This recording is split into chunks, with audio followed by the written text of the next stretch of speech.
Molly, you play the villain of the piece. Kind of the villain. It's like more of like it's situational. But how is it stepping into that where you get to play kind of like the antagonist of the piece? It was so fun. I think I haven't gotten a chance to just play someone who's just super dry and doesn't give a shit. And it was really fun. I think it's really a great juxtaposition to like the kids' energy. Yeah. Speaking of the kids, I just got done talking to them. They have a ton of it. It's hard to stay at that level. But are there any great moments that you have individually with them?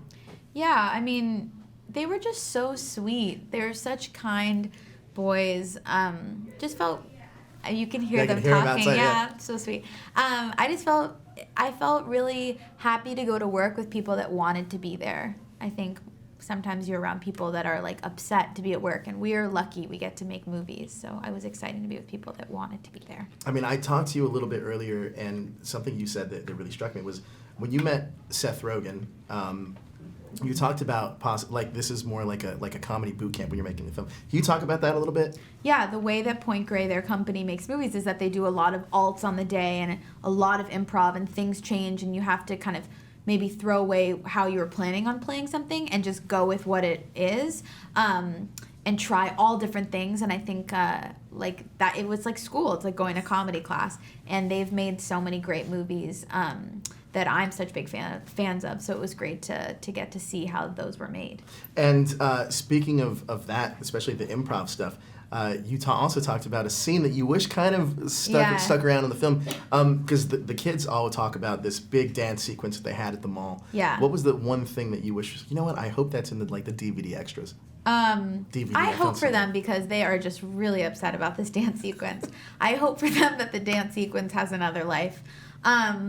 I hope that they just have like DVD extras of their improvs. They're so funny. Keith has a great improv about not wanting to walk to my car that I think is really funny. But they're just so talented. I'm really excited about their careers. This film actually has a ton of messages in it, and the kids actually, they keep their moral core, which I think is like super. It's great about this film is that obviously it's a lot of situational comedy that the kids find themselves in, but at their core they're teaching things like consent and like don't do drugs and all. But what are you hoping that audiences kind of take away from this film?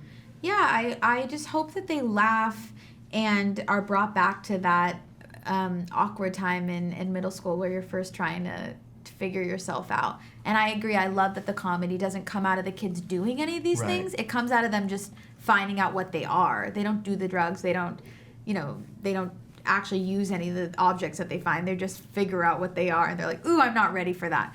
And that you don't have to grow up too fast. And based on your own personality, which one of the three would you be?